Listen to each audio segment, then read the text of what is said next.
안녕하세요. 오늘도 사연살롱을 찾아주셔서 감사합니다.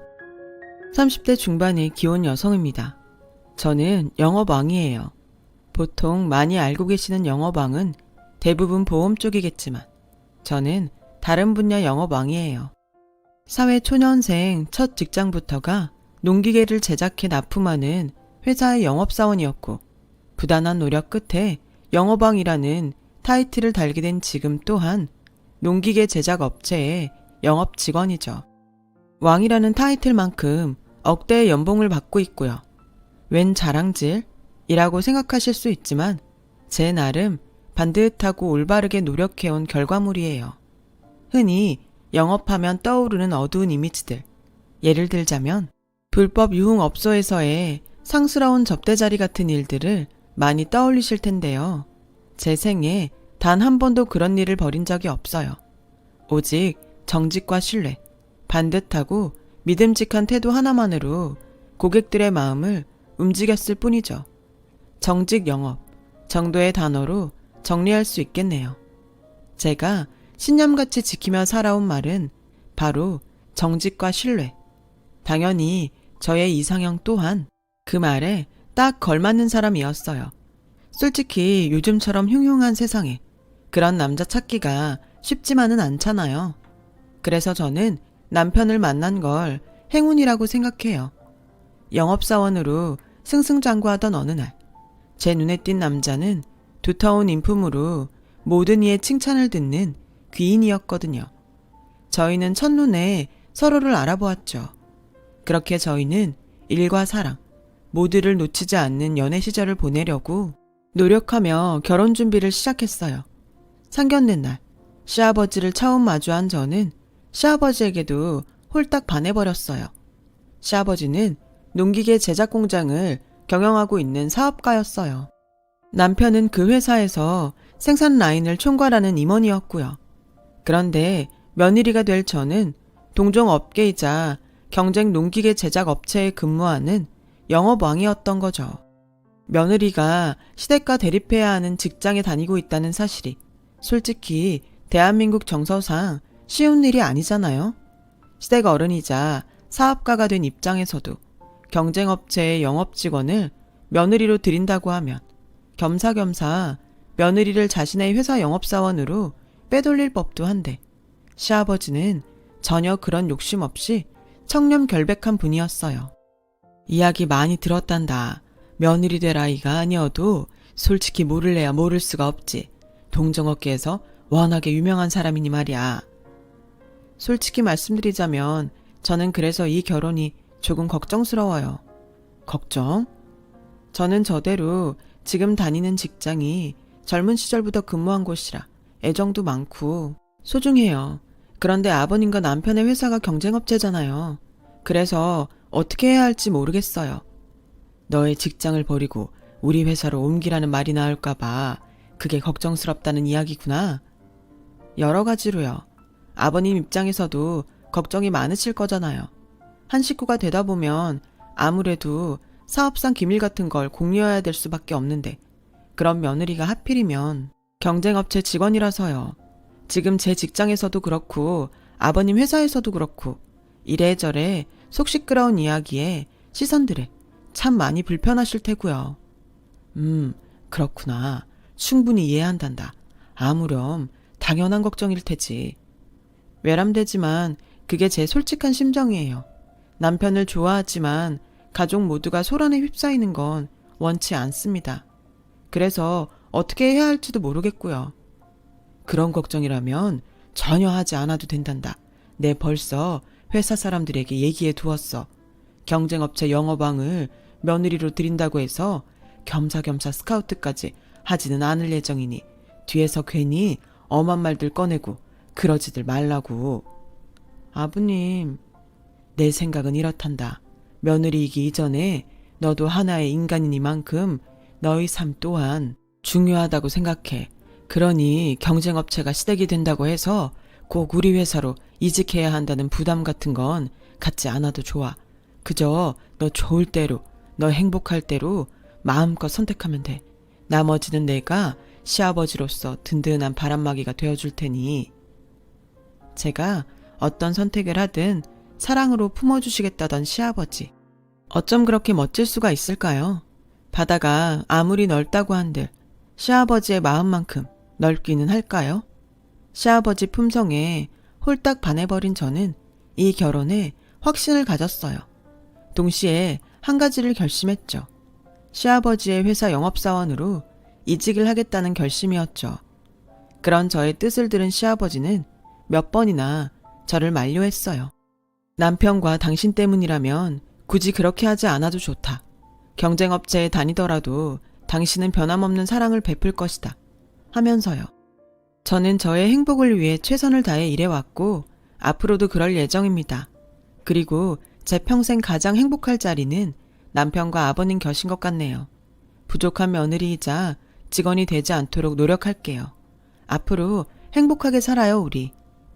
그렇게 저는 남편과 결혼을 했고 동시에 시아버지 회사에 영업사원으로 이직을 단행했어요.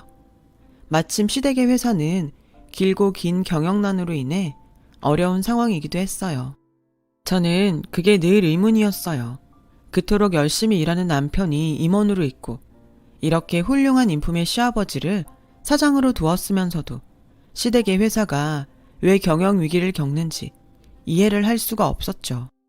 그 의문은 제가 첫 출근하던 날 곧바로 해소되었어요. 시댁의 회사가 생산한 농기계의 품질은 대단히 뛰어났지만 납품 계약을 따내야 하는 영업 체계가 엉망이더라고요. 시아버지로부터 받았던 바다와 같은 사랑에 보답할 기회가 너무도 빨리 찾아왔다고 생각했어요. 곧장 영업체계 개선에 돌입했습니다. 영업사원들에게 저희 노하우를 숨김없이 모두 전수하는 한편으로 저 또한 영업전선에 나가 최선을 다해 뛰었어요. 그 결과 영업 실적은 순식간에 개선되었고 위기를 벗어나기 무섭게 승승장구하게 되었어요. 하루가 다르게 발전해 나아가는 성장이었죠. 이에 기세를 탄 저는 저대로 더 많은 계약을 따내기 위해 고군분투했고 남편도 남편대로 농기계의 품질을 계속해서 상승시켜내었어요. 모든 것이 행복했어요. 영원할 것만 같던 행복이었어요. 그러나 하늘도 너무 무심하시지. 제가 사랑했던 시아버지가 갑작스런 심장마비로 돌아가셨어요. 유언장도 남기지 못한 상황이었죠. 뒤이어 터져나온 비보에 저와 남편은 삶의 기둥을 잃은 슬픔을 차마 추스를 겨를도 없었어요. 그동안 뒷방에 물러나 앉아있던 시모가 시아버지 대신 회사 사장 자리에 덜컥 앉아버렸어요. 시모가 사장이 된 것이 왜 문제가 되냐고요? 시아버지의 부인인 시모가 사장 자리를 승계하는 건 당연한 일이죠. 순리대로라면 그렇죠. 엄마가 사장이라니 참. 앞으로 회사가 어떻게 될지 걱정이다 정말. 왜? 어머님이 회사에 무슨 잘못이라도 했어? 잘못이라기보다는 하긴 잘못 맞지. 뭔데 그래? 당신 회사 처음 올 때 어려웠던 거 기억나? 당연하지. 그걸 어떻게 몰라? 어려웠던 원인 중에 하나가 영업 시스템이 무너져 있었던 것도 잘 알지? 그치. 그걸 바꿔놓은 사람이 바로 나였는걸. 설마 그거 어머님 작품이야? 우리 엄마 돈 욕심이 엄청 심해. 영업 관련 예산들 혼자 다 빼돌리다가 영업 시스템 무너뜨렸던 사람이 바로 엄마고 그거 들켜서 아버지한테 이혼당할 뻔도 했었어. 다시는 회사 일과 돈에는 손 안 대겠다는 조건으로 용서받긴 했지만서도. 아, 그게 그렇게 된 일이었구나. 큰일이다 정말. 어머님이 또 같은 잘못을 되풀이하면 어쩌지? 회사 부도 위기에서 살아난 지도 얼마 안 됐는데. 일단 두고 봐야지 뭐. 엄마도 이혼 위기 겪으면서 반성했을 텐데 설마 똑같은 잘못을 또 하려고? 이쯤 되면 저희 부부가 새 사장이 된 시모를 걱정하는 게 당연하겠죠. 시아버님의 장례를 치르고 며칠 뒤 2대 사장 취임식이 있던 날 저희 부부의 걱정은 현실로 닥쳐왔죠. 모든 직원들이 지켜보는 가운데 단상에 오른 2대 사장. 시모의 첫마디로부터 모든 총국이 시작되었어요. 오늘부터 구조조정이 있을 예정이에요. 모든 직원들과 남편은 그러면 그렇지 하는 반응을 보였고 저 또한 같은 심정이었어요. 멀쩡히 잘 굴러가던 회사, 하루하루 무서운 상승세를 타고 있는 회사가 인원 확충은커녕 구조조정을 단행할 때는 어두운 이유가 반드시 존재하는 법이거든요. 뭐겠어요. 인건비 줄인 만큼의 돈을 사장이 빼먹겠다는 거죠. 시댁의 회사에서는 인건비를 빼돌려서 혼자 먹을 양반이 바로 시모였고요. 그리고 저희 부부는 역시나 하는 생각을 하고야 말았죠. 무수한 반대에도 불구하고 시모는 취임사로 공언했던 구조조정을 밀어붙이기 시작했어요. 대상은 고액 연봉자들이었고 그들 모두는 농기계 생산 라인에 수십 년 근무해왔던 최고참급 숙련공들이었어요. 이러니 역시나 감축한 인건비를 시모가 빼돌리려 하는구나 싶을 수밖에요. 그건 누가 봐도 정상적인 구조조정은 아니었거든요. 정상적인 구조조정이라면 업무에 서툰 직원들이 우선 대상에 들기 마련인데 시모는 고액 연봉자라는 이유 하나만으로 최고참급 숙련공들을 해고하려 들었으니까요. 그렇게 시작된 시모의 어두운 돈 욕심, 그리고 무자비한 횡포 때문에 회사 정문에 능력 좋은 최고참급 분들의 이름이 구조조정 1순위 대상자랍시고 떡하니 붙어있는 모습을 보며 저와 남편은 어떻게든 시모를 말려야겠다는 각오를 다졌어요. 아니, 농기계 생산하는 회사에서 숙련공들을 내치다니 그게 말이 되나요? 이건 무슨 초등학생들도 알겠어요. 숙련공들 없으면 제품 생산에 차질이 심각하게 발생할 것이고 이는 결국 회사의 존폐 위기로 이어지는 것이 당연한 수순인 거죠. 그걸 막아야만 했어요. 지금 어머님의 경영 방식이 뭔지 아세요? 내 방식에 무슨 문제라도 있다니? 회사의 싹을 잘라버리는 일이에요. 회사가 망하거나 말거나 지금 당장 어머님이 챙겨갈 돈만 바라는 길이라고요. 에이, 넌 며느리란 애가 왜 그렇게 맨날 심각하니? 네? 나도 다 생각이 있고 계획이 있어서 이러는 거란다. 막말로다가 지금 우리 회사가 지출하는 금액들이 나 근무하던 때보다 너무 많이 커졌어요. 그걸 줄이면 님도 좋고 뽕도 따고 회사도 살리고 너의 시댁도 더 부자가 되고 좋은 게 좋은 거 아니겠어? 어머님 근무하던 때보다 회사가 훨씬 잘 나가니까 지출이 커진 거죠. 발주량과 생산 규모는 몇 배는 뛰었으니까 거기에 소요되는 비용도 당연히 커지는 거라고요. 그런 것들까지 하나하나 다 아끼고 그렇게 해야 대기업 되는 법이에요. 넌 뭐든 혼자 다 하는 것처럼 얘기하는데 나도 뭐 그렇게 무능한 사장 아니다. 회사 일도 나름 해봤고. 저만의 생각이 아니라 아범 생각도 똑같아요. 오히려 아범 걱정이 저보다 훨씬 크죠. 최고참급 숙련공이 없으면 생산 라인이 안 돌아간다고 얼마나 걱정하는데요. 생산 라인이 안 돌아간다는 얘기는 제품을 생산할 수 없다는 얘기고 그럼 우리 회사는 뭐 팔아서 유지해요. 그런 생각은 안 해보셨어요? 암튼 넌 며느리라는 애가 시어머니 앞에서 잔소리는 아주 알았어. 다 알았다니까는. 찬찬히 다시 잘 고민해볼게. 됐지? 찬찬히 잘 고민해보기는 개뿔이. 사람이 이렇게 무능하고 탐욕스러울 줄이야. 저에게 다시 잘 고민해보겠다 대답하고 돌아선 시모는 바로 다음 날에 전격적으로 구조조정을 단행해버렸어요. 당연히 회사에는 망조가 들었고 불량품이 속출하면서 어마어마한 금액의 거래 취소 통보와 반품 세례가 이어졌죠. 그 와중에도 시모는 희희낙낙이었죠. 돈을 뒤쪽으로 이미 빼돌리고 있었으니까요. 언제 회사가 망할지도 모르고 남아있는 직원들마저 언제 어떤 이유로 내쳐질지 모르는 불안한 상황이었어요. 풍전등화와도 같은 그 위기 속에서도 저와 남편만큼은 모든 직원들의 지지를 받았어요. 남편이 초보자 생산공들을 다잡아가며 생산 라인을 꾸역꾸역 유지한 탓에 그나마 회사가 당장 문을 닫는 일까지는 발생하지 않았죠. 그리고 제가 영어방이잖아요. 쥐어짜내가며 어떻게든 새 납품 계약을 따낸 덕분에 어쩌면 회사가 위기를 극복할 수 있을지도 모르겠다는 희망마저 들었어요. 하지만 고참 선배를 잃어버린 초보자 생산공들 입장에서는 정말 어쩔 수 없는 제품 불량이 계속 발생했고 그러는 통에 제가 새로 따온 납품 계약마저 어그러지기 일쑤였죠. 결국 오래지 않아 회사는 부도 위기를 맞이하고야 말았어요.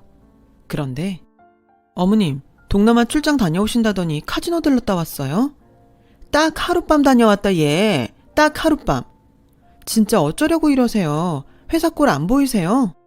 너무 도끼눈 뜨고 그러지 말렴. 합법적인 관광 카지노였고 정말 소박하게 구경이나 다녀왔을 뿐이야. 합법적인 관광 카지노요? 그래요. 합법 인정. 근데 하룻밤에 10억을 태우는 게 어머님한테는 소박한 구경인가요? 그 정도는 뭐 용돈 정도 쓴 셈 치면 그만이지. 하룻밤에 10억이 용돈이라고요? 요즘 회사 사정이 어떻고 어머님한테 정당하게 돌아가는 사업 수익이 얼만지 제가 뻔히 다 아는데 10억이 용돈이라고요? 그까짓 영업 좀 한답시고 연봉 1억도 넘게 받아가는 너도 있는데 뭐. 그 연봉 1억은요. 제가 최선을 다해 일한 정당한 대가고요. 그리고 지금처럼 회사 계속 어려우면 자진해서 연봉 삭감할 생각까지 하고 있었거든요. 제가 그러는 동안 어머님은 회사 돈 뒤로 빼돌려서 축낸 것 말고 한 일이 뭐가 있나요? 어머님이 사장이잖아요. 회사가 그렇게나 어려워? 아, 정말 몰라서 묻는 말이세요? 정말로 몰랐지 나는. 가만히 있어 보자. 그래도 내가 명색이 사장인데 회사 망하게 내버려 둘 수는 없고. 시모는 잠시 생각에 잠겼고 저와 남편은 시모가 생각에 잠겨있는 내내 불안을 떨칠 수가 없었죠. 탐욕이 끝이 없는 데다가 대책 없이 무능하기까지 한 시모가 내놓을 방안이라는 것이 그래봤자 황당하기 짝이 없는 방법일 테니까요. 그리고 역시나 생산 라인에 들어가는 원자재비 있잖니? 그걸 싼 걸로 바꿔서 아껴보면 어때? 시모의 그 말이 딱 끝나는 순간 제 옆에서 한숨만 퍽퍽 쉬고 있던 남편이 대뜸 화를 내더군요. 원자재비를 줄여? 그럼 원자재 품질을 줄이는 수밖에 없겠네. 엄마는 지금 엄마가 하는 말이 무슨 뜻인지 알아요? 무슨 뜻이기는 다 우리 세 식구 잘 먹고 잘 살자는 뜻이지. 니들 부부는 아주 나 알기를 회사 돈이나 빼돌리는 사람으로만 아는데 엄마 그렇게 무능한 사람 아니다. 엄마처럼 잘 아껴야 회사도 성장하는 법이야. 무능한 엄마 취급받고 싶지 않으면 생각이라는 걸 좀 하고 살든가. 가뜩이나 엄마가 고참 숙련공들 다 내쫓은 바람에 제품 불량률이 치솟고 있는데 걷다가 대고 생산 라인에 들어가는 원자재 품질까지 줄이자고? 그거 그냥 우리 망하자는 소리밖에 더 돼? 거래처들이 그렇게까지 예민해? 원자재 품질 줄인 것까지 바로 눈치챌 만큼? 농기계가 뭐 기름 넣고 잘 돌아가기만 하면 다 똑같은 농기계 아닌가? 아, 됐다. 내가 엄마랑 무슨 얘기를 더 한다고. 대신 이거 하나만 분명히 알아둬요. 원자재 품질 줄이기만 해. 그땐 나도 가만 안 있어 진짜. 시모와의 대화를 포기해버린 저와 남편은 더 커진 걱정만을 가슴에 품은 채로 돌아섰어요. 그런데 이놈의 탐욕스럽고 무능한 시모는 자식 내외가 회사 걱정을 하거나 말거나 희희낙낙이더라고요. 오후에 돈 많은 사모님들하고 내기골프 약속이 잡혀있다나 뭐라나. 내기골프 약속이면 회사 돈을 또 얼마나 끌어다 날려먹을지. 참, 저와 남편은 그저 할 말을 잃을 뿐이었죠. 그러던 어느 날 저희 부부가 시모에게 등을 돌리게 된 결정적인 사건이 터져 나왔어요. 시모의 무능과 갖은 탐욕으로부터 회사가 꾸역꾸역 버텨낼 수 있었던 이유는 저와 남편의 헌신 덕분이었지만 그걸 전혀 모르는 시모는 회사 돈을 빼돌리고 빼돌리다 못해 끝내는 저의 억대 연봉까지 눈독을 들여버린 모양이더라고요. 도둑질이었죠. 저는 시어머니의 도둑질을 너무 늦게 알아버렸어요.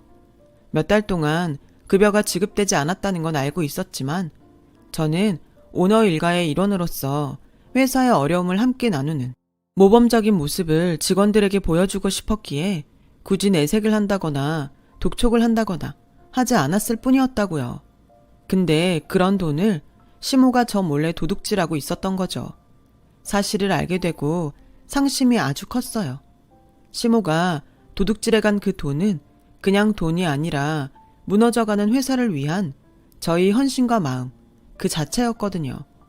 결국 회사를 향한 마음마저 도둑질 당해버린 꼴이 되어버린 이상 더 참을 수가 없었어요. 며느리의 급여까지 도둑질하는데 남아있는 직원들의 급여에 손대지 않으리라는 법 또 없잖아요. 더더욱 참아서는 안 되는 일이었죠. 어디까지 망가질 생각이세요? 대체 얼마나 더 바닥을 보여줄 작정이냐고요? 가족 사이에 뭘 그런 일 가지고 소리까지 지르고 그러니? 제가 지금 소리 안 지르게 생겼어요? 소리 지르게 생긴 이유는 또 뭔데? 그깟 돈 몇 푼 때문에? 그깟 돈이요? 어떻게 그런 말을 입 밖으로 내놓을 수가 있어요?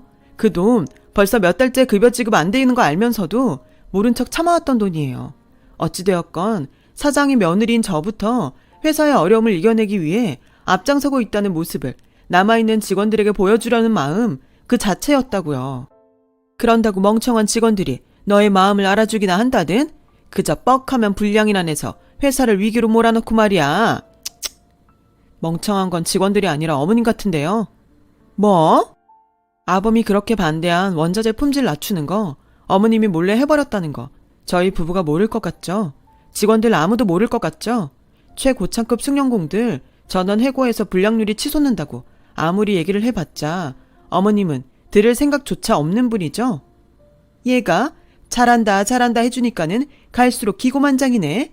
시어머니한테 그따위로 말하는 법은 어디서 배웠어? 어른한테 버릇없이?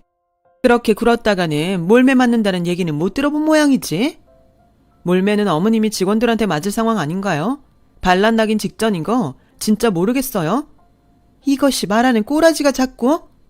회사 돈을 빼돌려서 호의호식도 적당히 해야 말이나마 곱게 나오죠. 내 급여 내가 가져간 것 때문에 이러는 모양인데 제 급여만 가지고 이러는 거 아니라니까요. 며느리 돈도 서슴없이 도둑질하는 양반인데 직원들 급여에는 손대지 않으리라는 보장이 없으니까 지금 초장에 다 잡아야 어머님이 최소한 직원들 급여에는 손대지 않을 테니까. 그래서 저도 어쩔 수 없이 목소리 높인다는 거 모르겠냐고요. 가족들끼리 그러는 거 아니다. 행여 내가 내 급여랑 회사 돈을 뒷구멍으로 좀 먹었다 치자. 우리는 한 가족이니 내 돈이 결국 너희 돈이 되는 거 아니야. 그런데 뭐 도둑질이 어쩌고 어째? 시부모 며느리 사이에 그렇게 정없이 구는 거 아니다. 어쨌든 가족이라서 이래요. 가족이니까 싫은 말이라도 할 때는 해야 하는 입장이니까. 그래서 저도 어쩔 수 없이 이러는 거라고요. 그래, 내가 가져간 급여가 그렇게 아깝거들랑 고스란히 돌려주마. 근데 나 주거들랑 유산으로 받아나가라. 와, 이건 뭐 진짜. 저와 남편은 그냥 웃었어요. 너무 황당해서 다른 생각할 겨를도 없이 웃음만 자꾸 나왔어요. 웃음 뒤에는 허무함이 밀려오더라고요. 이렇게 답없는 인간을 그래도 시몰합시고 바로잡아 보려 했던 저희 부부의 노력을 향한 허무함이었죠. 그리고 허무함이 지나간 자리를 단 하나의 결심이 채웠어요. 더 이상은 시모와 함께 살아갈 수 없다는 결심이었죠. 그날 저희 부부는 시모의 곁을 떠나면서도 의절의 말은 단 한마디도 남기지 않았어요. 상종도 하기 싫었을 뿐더러 의절을 선언한다고 해도 그걸 알아들을 시모가 아니었으니까요. 얼마 뒤 시모로 인해 지쳐있던 심신을 달래며 지내던 저희 부부에게 뜻밖의 스카우트 제의가 날아들었어요. 평소 저와 남편을 눈여겨보고 있던 경쟁업체에서 걸어온 제안이었죠. 저와 남편은 시모가 해고시킨 숭늉공들을 모두 받아주는 조건을 내걸었고 마침 생산공장 확장과 이로 인한 직원 확충을 준비 중에 있던 경쟁업체는 저희 부부의 조건을 받아들였죠. 그렇게 저와 남편은 새 회사로 직장을 옮겼고 새 회사로 쏙쏙들이 입사한 최고참급 숭늉공들과 함께 열심히 일했어요. 남편은 회사가 새로 설립한 공장장으로 일하며 뛰어난 능력을 유감없이 발휘했죠. 영업왕인 저는 시모 회사의 고객이었던 거래처를 새 회사와 납품 계약을 맺었어요. 사실 설득이라 할 것도 없었죠. 저와 남편이 떠난 직후 시모의 회사 제품 불량률이 30%를 넘어설 정도로 심각해졌기에 어차피 거래처 모두가 시모의 회사와 거래를 끊을 생각이었으니까요. 시모가 돈 욕심에 눈이 멀어 능력 있는 자식 내외와 숭늉공들을 모두 쳐냈으니 당연한 수순이었고 더욱이 무능하기까지 한 시모의 자업자득인 셈이었죠. 탐욕스럽고 무능한 시모는 본인 회사의 위기 그리고 자식 부부와의 의절이 자신의 잘못임을 너무 늦게 깨달았던 모양이에요. 저와 남편이 시모의 곁을 떠나 새 회사에서 승승장구한 지가 1년이 다 되어가던 어느 날 그제서야 한참 뒤늦게 저희 부부 앞에 나타나 애원했거든요. 다소간의 소란은 있었지만 가족관계라는 게 그렇게 쉽게 끊어지지는 않는다잖니? 글쎄요. 저희는 최선을 다했지만 그걸 뿌리친 건 어머님 쪽으로 알고 있는데요. 그랬던 모양이구나. 지금 돌이켜보면 내가 너무 어리석었고 아니랬어. 이제 와서 뭐가 어리석었고 아니랬는데요. 어머님은 남들이 충고를 하거나 말거나 어머님 행동에 한 점 부끄럼 없이 당당한 사람이었어요. 그게 말이다. 아무리 생각해봐도 말이지. 내가 너희 연봉에 손을 댄 건 선을 넘어도 한참 넘은 일이었어. 정말 그렇게 생각하세요? 진심으로? 그럼 진심이고 말고 내가 가져간 너의 연봉을 나 죽은 다음에 유상겸 돌려주기는 하되 이자까지 다 쳐서 주겠다는 말을 깜빡했지 뭐니. 사실 그 이자라는 말이 제일 중요한 핵심이었는데 말이다. 그렇지? 맙소사, 이자라니요? 이자까지 쳐준다는 말을 깜빡한 게 잘못이라니요. 만약 뭐가 문제였는지를 진정 깨달았다면 저희 부부 앞에 와서 이자 어쩌고 하는 소리를 짓거리지는 못했겠죠. 결국 또 한 번 황당함에 빠진 저희 부부는 냉소적인 반응을 보였고 그러자 시모는 애가 탄 모양인지 아주 울먹이며 읍소를 하더군요. 그래도 내가 남편 모친이고 시어머니인데 이대로 교도소에 보낼 거니? 그러면 너희 마음인들 편하겠어? 교도소는 또 왜요? 회사가 당장 부도가 나게 생겼다더라. 세상 참 잔인해요. 회사 망해서 제일 속상한 사람은 회사 주인인 나인데 대뜸 경제사범이니 뭐니? 감옥에를 가야 한다고 법석들이지 뭐니? 당연히 그렇겠죠. 회사가 망하면서 위반된 계약들도 많을 거고 회사가 망하는 이유도 어머님이 회사 돈을 멋대로 빼돌렸기 때문일 테고 그거 다 불법이니까. 그래서 내가 이렇게 찾아왔잖니. 백지장도 맞들면 낫다는 말이 있는데 나에게 기회를 한 번쯤 줄 수도 있는 법이잖아. 꺽꺽 울어대며 호소하는 시모를 마주하며 저와 남편은 한참을 생각에 잠겼고 이내 저는 시모의 호소에 대한 답변을 내어놓았어요. 백지장도 맞들면 낫다는 말이 이럴 때 쓰는 말은 아닌 것 같고요. 일단 알겠습니다. 어머님 회사로 돌아와서 일해달라는 얘기잖아요. 그래야 회사 부도도 막을 수 있고 그래야 어머님도 경제사범으로 교도소 들어가는 일은 없을 테니까. 그치 내 말이 그 말이야. 시모의 울음 가득 섞인 부탁에 대한 저희 부부의 대답은 이랬어요. 네, 알겠어요. 다만 다만 조건이 하나 있어요. 뭐든 말해보렴. 교도소 신세 면하게 해준다는데 내가 뭔 조건인들을 못 들어주겠니? 어머님이 도둑질한 제 연봉을 나중에 유산 삼아 돌려받으라고 했었죠? 저희 부부의 조건도 똑같아요. 나중에 어머님 돌아가신 다음에 그때 가서 회사로 돌아가도록 하죠. 못 받은 연봉도 유산으로 돌려받고 또 겸사겸사 저승길 노잣돈 쥐어드리는 셈 치면서요. 물론 그때까지 어머님의 회사가 멀쩡히 남아있을 리가 없겠지만 사실상 거절의 말이었죠. 시모가 저의 역대 연봉을 도둑질해가면서 늘어놓았던 황당한 말, 도둑맞은 연봉은 유산으로 받아가라고 했던 황당한 그 말을 거꾸로 받아치면서요. 시모와의 사건으로부터 몇 해가 지난 지금은 저와 남편은 옮겼던 그 회사와 함께 승승장구해서 무척 잘 나가고 있어요.